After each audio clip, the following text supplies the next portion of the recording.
ఇప్పుడు west Bengal CM గారే ఆవిడ జస్టిస్ అని చెప్పేసి ఆవిడే అడుగుతున్నారు. ఒక సీఎం గా ఉండి న్యాయం చేయలేకపోతే ఏమనుకోవాలి ఇంకా సామాన్య ముఖ్యమంత్రి అయ్యి ఉండి పవర్ అంతా ఆమె చేతిలో పెట్టుకొని గవర్నమెంట్ ఏమనుకుంటుంది? సీసీటీవీ ఫుటేజ్ మాయం చేశారు. సామాన్యులు అంటే లెక్క లేదా గవర్నమెంట్కి? ఏంటి అసలు ఏం చేస్తున్నారో తెలియదు. ఇప్పటి వరకు మాకు నాకు ఏమీ తెలియట్లేదు. దాదాపు ఆ పోలీస్ మీద నమ్మకం లేక మొత్తానికి. కానీ మేము ఊరుకోము. ఈ రోజున ప్రొటెస్టే కాదు, ఇది రేపు ఎక్కడైనా జరగవచ్చు. ఈ రోడ్డు మీద ఏ అమ్మాయికైనా జరగవచ్చు.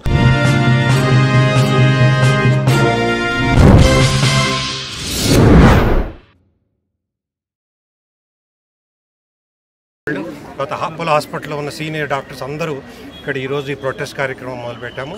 దీనికి మీ అందరికీ తెలుసు కారణం. పోయిన వారం చాలా భయంకరంగా అత్యాచారం చేశారు ఒక డాక్టర్, లేడీ డాక్టర్ మీద. ఆమె డ్యూటీలో ఉండింది. అట్లాంటి ఆవిడ మీద అత్యాచారం కాదు, చాలా భయంకరంగా ఆమెని చేశారు, రేపు కూడా చేశారు. ఈ విధంగా మన దేశంలో ఇట్లా జరుగుతుంటే, ఒక పని చేసే డాక్టర్ అమ్మాయి డ్యూటీలో ఉన్నప్పుడు ఇట్లా జరుగుతుంటే ఇంకా ఎన్ని జరుగుతున్నాయో తెలియదు. వీటిని ఎట్లా ఆపాలి? సో మా పిల్లలు అందరూ కూడా చాలా బాధలో ఉన్నారు. వీళ్ళందరూ ఇక్కడ అందరు అమ్మాయిలు ఉన్నారు. మనం అమ్మాయిల్ని ప్రొటెక్ట్ చేసుకోలేకపోతున్నాము, డాక్టర్లను చేసుకోలేకపోతున్నాము. మన ప్రధానమంత్రి గారేమో బేటీ బచావో అంటున్నారు, కానీ జరగట్లేదు. ఇంకోటి ఏంటంటే, ఆ వెస్ట్ బెంగాల్ గవర్నమెంట్ జరిగిన తర్వాత కూడా ఇమీడియట్ యాక్షన్ తీసుకోలేదు. కొంతమంది అది సూసైడ్ అన్నారు, కొంతమంది ఇంకేదో అన్నారు. ఇట్లా జరిగితే చాలా మా పిల్లలు, మా డాక్టర్లు, యంగ్ డాక్టర్లు అంతా చాలా ఈ రోజున బాధలో ఉన్నారు. మేము పెద్దవాళ్ళం, వాళ్ళు మా పిల్లలు లాంటి వాళ్ళు, మా చెల్లెలు లాంటి వాళ్ళు. వాళ్ళని ఎట్లా రక్షించుకోవాలి? సొసైటీలో డాక్టర్లే కాదు, మిగతా వాళ్ళకు కూడా ఇట్లాంటి అన్యాయం జరగడానికి వీలేదు. ఏ అమ్మాయికి కూడా మన దేశంలో ఇట్లాంటిది జరగకూడదు. జరిగినందుకు మనం తల వంచుకోవాలి అందరం, ముఖ్యంగా ప్రభుత్వం వాళ్ళు, మేమందరం కూడా. అందుకే ఈరోజు ఈ పిల్లలు, డాక్టర్లు అందరూ ఇక్కడ సమావేశమై మా బాధలు మేము చెప్పుకుంటున్నాము. దయచేసి ఇది అందరికీ తెలియజేయాలని మేము ప్రార్థన. ఇంకోటి సార్, ఇప్పుడు వెస్ట్ బెంగాల్ సీఎం గారే ఆవిడ జస్టిస్ అని చెప్పేసి ఆవిడే అడుగుతున్నారు. ఒక సీఎంగా ఉండి న్యాయం చేయలేకపోతే ఏమనుకోవాలి ఇంకా సామాన్య? అదేం లేదు. ఆవిడ మొదట్లోనేమో ఇది సూసైడ్ అని చెప్పారు, ఇమీడియట్ యాక్షన్ తీసుకోలేదు. ఆవిడ అది ఒక డ్రామా లాగా చేస్తూ ముఖ్యమంత్రి అయ్యి ఉండి పవర్ అంతా ఆమె చేతిలో పెట్టుకొని ఆమె ఏదో ప్రొటెస్ట్ లాగా చేసి ప్రజలకి ఏదో చూపెట్టాలని ప్రయత్నం చేస్తున్నారు. అదంతా చాలా దుర్మార్గము. తర్వాత అది నమ్మడానికి వీల్లేదు. మనం వైద్య ఆరోగ్య శాఖ మంత్రి, అలాగే హోంమంత్రి కూడా అక్కడ మమతా అవ్వాలి. సో ఎందుకు ఆమె రోడ్డెక్కి నేనే న్యాయం కోసం పోరాడుతున్నానని చెప్పేసి ఈ ప్రొటెస్ట్ చేస్తున్నారు? అవును, అదే కదా అన్నది. అదేంటంటే అది ఒక డ్రామా చేయాలి కదా. పవర్లో ఉన్న వాళ్ళు ప్రజల్ని ఏదో విధంగా ఆకర్షితం చేయాలి. రెండోది, వాళ్ళు చేసిన తప్పులు ఇది చేసుకోవాలి, తప్పులు కనిపించకుండా ఉండాలి. కాబట్టి అది ఒక ఓవర్ యాక్షన్ అనమాట చేయటం. అది చాలా చాలా అందరం కూడా, మన దేశంలో వాళ్ళందరం కూడా దాన్ని మనం పూర్తిగా వ్యతిరేకించాలి. అందరికీ తెలియాలి కూడా.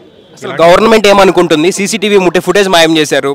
అంత ఫస్ట్ ఏమో సూసైడ్ అన్నారు. అసలు అంత దారుణంగా ఇది చేశారు. అంటే సామాన్యులు అంటే లెక్క లేదా గవర్నమెంట్కి? ఏంటి అసలు? చాలా చాలా దారుణం ఇది. ఇది అన్ని రాష్ట్ర ప్రభుత్వాలు తెలుసుకోవాల్సింది మీరు చెప్పిన పాయింట్. ఇంకోటి, ఆ రాష్ట్రంలో ఏం జరుగుతుందో మనకు అర్థం కావట్లేదు. దాదాపు ఆ పోలీస్ మీద నమ్మకం లేక మొత్తానికి హైకోర్టు వాళ్ళు చెప్తే ఇప్పుడు సిబిఐ వాళ్ళు ఎంక్వైరీ చేస్తున్నారు. ఏం చేస్తున్నారో తెలియదు. ఇప్పటి వరకు నాకు ఏమీ తెలియట్లేదు. అది కూడా చాలామంది మా వాళ్ళు అంత బాధలో ఉన్నారు. ఏం జరిగింది? ఇంత అన్యాయంగా, ఇంత అక్రమంగా డ్యూటీలో ఉన్న ఒక అమ్మాయిని, డాక్టర్ని, వైట్ కోట్ వేసుకొని పనిచేసే అమ్మాయిని, అది కూడా మామూలు మర్డర్ కాదు, మామూలు రేపు కాదు. మన మాటల్లో చెప్పలేము. అంత భయంకరంగా జరిగింది. అప్పుడెప్పుడు నిర్భయాగా జరిగింది చూశారు కదా, దానికన్నా భయంకరంగా జరిగింది. సో దాన్ని మనం అసలు ఎక్స్ప్లెయిన్ కూడా చేయలేము, మనము ఎక్స్ప్రెస్ కూడా చేయలేము. మా పిల్లలందరూ ఆ విధంగా ఉంది.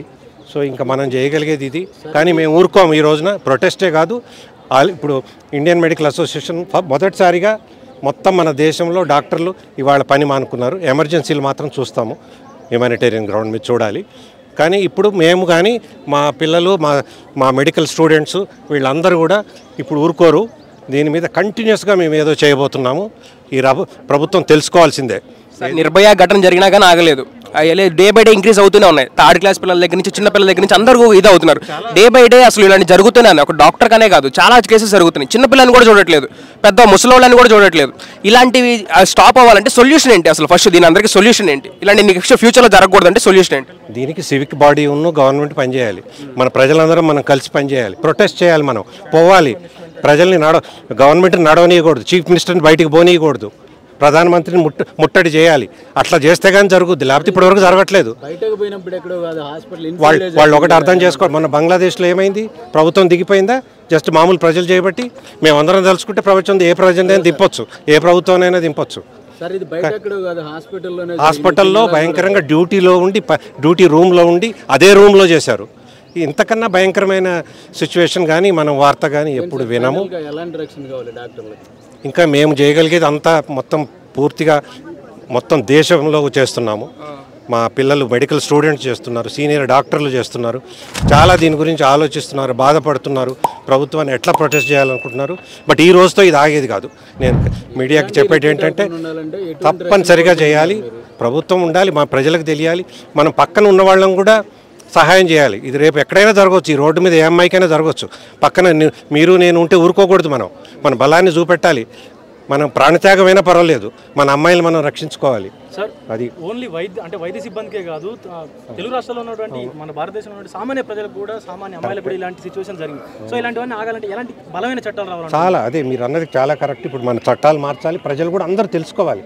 మనం ఇప్పుడు యూత్ ఇంతమంది యూత్ ఉన్నారు, మన బాయ్స్ ఉన్నారు, చాలా ఏబుల్ బాడీ ఉన్న మెన్ ఉన్నారు.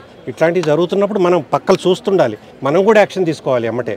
ప్రభుత్వం అయితే చాలా దారుణంగా ఉంది ప్రభుత్వం చర్య ఇప్పటి వరకు. ఈ ఫ్యూచర్లో ఇది జరగకూడదని మనం ప్రయత్నాలు చేయాలి. అక్కడ ఒక పోలీస్తో ఈక్వల్గా ఉన్న మెన్నే చేశారని చెప్పేసి ఆయన ఒప్పుకున్నాడు. అవసరమైతే నన్ను ఉరిదీస్తారా తీసుకోండి అన్నాడు. అంటే అసలు అలాంటి స్టేట్మెంట్లకి ఇంకేమనాలి, ఇంకేం చేయగలం? అది చాలా డ్రామాగా ఉంది, అర్థం కావట్లేదు. అది ఇంకోటి ఏంటంటే ఒక్క మనిషే చేశాడు అది అనేది కూడా పెద్ద సమస్య మనకి. అది కూడా ఇప్పటివరకు ఎవరు ఇంతమటికి ఏమి ఇన్ఫర్మేషన్ లోకల్ పోలీస్ ఏమి ఇవ్వట్లేదు. ఎవరో ఒకతను వచ్చి ఆ మాట అన్నాడు, ముఖ్యమంత్రి నోరు తెరవట్లేదు, ఏదో విధంగా మాట్లాడుతుంది. ఏమ్మా మా స్టూడెంట్స్ ఎవరైనా వస్తారమ్మా? అమ్మాయి మా మెడికల్ స్టూడెంట్. నేను జూనియర్ రెసిడెంట్ అండి, సెకండ్ ఇయర్. మేము ఇక్కడ post graduates, second year post graduates. So మేము ఎగ్జాక్ట్లీ సేమ్ పొజిషన్లో ఉన్నాము, ఆ అమ్మాయి ఉన్న పొజిషన్లో. We also do 36 hour duties. So it has shaken all of us to the core. మాకు we demand a proper investigation into this crime, and we want safe resting areas for all postgraduates in every government college. There should be proper security personnel 24/7 for the protection of not only the doctors but also the patients. When the next day they came to vandalize, they didn't spare patients or their attendants either. Everki safety ledu akkada.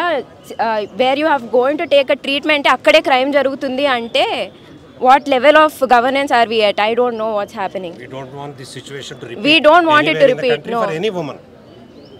Sir, అక్కడ జరిగిన సంఘటన దారుణమైన సంఘటన ఉంటే hospital సిబ్బందిని అలాగే hospital Deen ఎవరైతే ఉన్నారో వాళ్ళ మీద కూడా చర్యలు తీసుకోవాలని చెప్పి ఈ యొక్క కేసుని పక్కదారి పట్టించేటువంటి వ్యవహారం ఏమైనా జరుగుతుందంటారా? చాలా జరుగుతుంది, మనకు తెలుస్తుంది కదా, అర్థమవుతుంది. ఎందుకంటే మొదట్లో ఏదో సూసైడ్ అన్నారు, తర్వాత బాడీని ఎమ్మటే చూపెట్టలేదు మనకి, తర్వాత స్టేట్ పోలీస్ ఏం చేసిందో మనకు తెలియదు. ఈలో ఆ రాష్ట్ర ముఖ్యమంత్రి గారే ప్రొటెస్ట్ మొదలుపెట్టారు. చాలా ప్రజల్ని కన్ఫ్యూజ్ చేసే ప్రయత్నం చేస్తుంది ఆవిడ. తన ఇన్ఎఫిషియన్సీ అనుకోండి ఏంటో తెలియదు, చాలా ఘోరంగా ప్రవర్తిస్తున్నారు. ప్రభుత్వం ఇట్లా ప్రవర్తిస్తే ఇంకా ప్రజలు ఏం చేయాలి? మేమందరం హెల్ప్లెస్గా ఇట్లా ఏం చేయాలి? రోడ్ల మీద పడాలా మేము రోజు? మా పిల్లలు ఆవిడకి చేత కాలేదు కాబట్టి రాజీనామా చేయాలి ఆవిడ. అంతే కదా, తప్పనిసరిగా చేయాలి. ఇంకా ఆవిడ మీద యాక్షన్ కూడా తీసుకోవాలి మన కాన్స్టిట్యూషన్ ప్రకారంగా, కానీ ఏ విధంగా అయినా కూడా అక్కడ ఉన్న కోర్టులు చేసుకోవాలి. So let us hope. Media వాళ్ళందరికీ మేము థ్యాంక్స్ చెప్తాము. Okay sir, thanks. మీరేమంటారు? మీరు ఇందాక అడిగారు కదా ఇలాంటివి మళ్ళీ రిపీట్ అవ్వకుండా ఎలా ఉండాలని. చట్టాలు మారితే సరిపోదండి, it's all in the implementation. మనకి బెంగాల్లో జరిగింది. If you see Mamata Banerjee, who is the CM, she also holds the portfolios of both Health Ministry and Home Ministry. So it took 5 days. After that, on High Court order, the case got shifted to CBI. And post CBI shift in the she came onto the streets protesting. Against whom? She is the Chief Minister, she is the Health Minister, she is the Home Minister. The Home Minister itself means the policy is in her control. Yes, exactly. మీరు చెప్పినట్టుగా ఎవరి మీద protest చేస్తుంది ఆమె? Exactly. అసలు న్యాయం చేయాల్సినటువంటి స్థానంలో ఉండి ఎవరి మీద ప్రొటెస్ట్ చేస్తుంది? అదేనండి, దట్స్ ద బిగ్గెస్ట్. అంతకుమించి she herself is a women. So ఆమెకు ఆ మాత్రం షేమ్ ఉండాలి. ఎవరి మీద ప్రొటెస్ట్ చేసిన ఆ మాత్రం బేసిక్గా నాలెడ్జ్ లేకుండా ఎలా? ఆవిడేమో పబ్లిక్ని ఏమైనా తప్పుదారి పట్టిస్తే మేము తప్పుదారి పట్టించే టైప్ కదండి. మాకు అర్థమవుతుంది ఆమె చేస్తున్న డ్రామా ఏంటో. ప్రజలు ప్రభుత్వం మీద తిరగబడతారు ఇలాంటివి జరిగినప్పుడు సాధారణంగా. మరి ప్రభుత్వం ఇప్పుడు ప్రజల మీద తిరగబడుతున్నట్ట? ప్రభుత్వం ప్రజల మీద తిరగబడుతున్నట్టు కాదండి. అది ఏమవుతుందంటే basically once the case got transferred to CBI, now it is under central government control. Now that she want if it becomes inconclusive, ఆవిడ బ్లేమ్ మొత్తం సెంట్రల్ గవర్నమెంట్కి మార్చి బ్లేమ్ గేమ్ పాలిటిక్స్ ఆడుతున్నట్టు అనిపిస్తుందండి. సెంట్రల్ గవర్నమెంట్ అలయన్స్ ఉన్న ఆంధ్రప్రదేశ్లో కూడా చాలా జరిగినాయి. థర్డ్ క్లాస్ అమ్మాయి మీద జరిగినాయి, ఇంకా చిన్న చిన్న పిల్లల మీద కూడా జరిగినాయి. అసలు ఇలాంటి జరగకుండా ఇంకా సొల్యూషన్ ఏంటి అసలు ఏం చేయాలి? సో ఇలాంటి జరగకుండా ఉండాలంటే సొల్యూషన్ ఒకటేనండి. మనకి 75th ఇండిపెండెన్స్ 78 మోదీ కూడా ఇప్పుడు మీరు మమతా బెనర్జీ ఒకరిని టార్గెట్ చేశాము, మోదీ గారు కూడా మన it's not targeting anybody. It's basically it's under government, so we have to take her name out and shame her. Next thing is, as in the 78th Independence Day Modi speech చెప్పినప్పుడు వాళ్ళ ఎవరికైతే ఇలాంటి incidents చేసి ఎవరైతే కల్పిట్స్గా prove అయ్యారో వాళ్ళకి capital punishment ఇచ్చినప్పుడు వాళ్ళకి ఏ క్యాపిటల్ పనిష్మెంట్ ఇచ్చారనేది మనం ప్రచురితం చేయాలి, సో దట్ పీపుల్కి అర్థమవుతుంది. ఓన్లీ థింగ్ ఈజ్ పీపుల్లో భయం రావాలి, ఇలాంటివి చేస్తే మనకి ఇంత క్యాపిటల్ పనిష్మెంట్ ఉంటుంది, మన లైఫ్ ఆగిపోద్ది, మన ఫ్యామిలీ ఆగిపోద్ది అని ఎవరైతే ఇలా ఇన్సిడెంట్స్ చేస్తారో వాళ్ళకి ఆ క్యాపిటల్ పనిష్మెంట్ అనే భయం ఏదైతే వస్తుందో ఆ భయం వల్ల ఆగుతారండి. ఓకే, ఫైనల్గా ఎలాంటి జస్టిస్ కావాలి మీకు? సో ఎలాంటి జస్టిస్ అనేది ఒక్కటేనండి. ఎలాంటి జస్టిస్ అలాంటి జస్టిస్ ఏం లేదు. ఎవరైతే చేశారో వాళ్ళ క్యాపిటల్ పనిష్మెంట్ కావాలి. ఆ క్యాపిటల్ పనిష్మెంట్ ఏదైతే ఉందో అది ప్రపంచం మొత్తం తెలియాలి. ఇలా చేసిన వాళ్ళకి ఇది పనిష్మెంట్, ఇండియాలో ఇలా చేస్తారు క్యాపిటల్ పనిష్మెంట్ అనేది ప్రపంచం మొత్తం తెలియాలి. నెక్స్ట్ టైం అలా చెయ్యాలి అనే థాట్ వచ్చిన వాళ్ళకి లోపల భయం రావాలి. ఇప్పుడు అరబ్ కంట్రీస్లో ఇలాంటి లైంగిక వేధింపులకు కానీ లైంగిక అత్యాచారాలకు ఇలాంటి పాల్పడినటువంటి వారికి సో మరణశిక్ష వేస్తారు. అలాంటి శిక్షలు ఇండియాలో కూడా అమలు చేయాలంటారు? మరణశిక్ష వేయాలనేది అది ఎవరైతే supreme court, high court, whatever court that judge decides అండి. But ultimately it should be a capital punishment. మరణశిక్ష అయితే మరణశిక్ష ఏదైతే అది. The thing is it should be publicized. ఇలాంటి చేసిన వాళ్ళకి ఎవిడెన్స్తో ప్రూవ్ అయ్యి హీఈస్ ద గిల్టీ అని తెలుసుకున్న వాళ్ళకి క్యాపిటల్ పనిష్మెంట్ ఇవ్వాలని చెప్పి పబ్లిసైజ్ అవ్వాలి. పబ్లిసైజ్ అయితే ఏమవుతుందంటే నెక్స్ట్ టైం అలా ఇన్సిడెంట్ చేయాలనే థాట్ రావడానికి కూడా భయం రావాలి, అప్పుడే ఆగుతుంది. ఉట్టి చట్టాలు మార్చి ఇలా చేస్తే అవదండి, ఇంప్లిమెంటేషన్ అనేది ఉండాలి.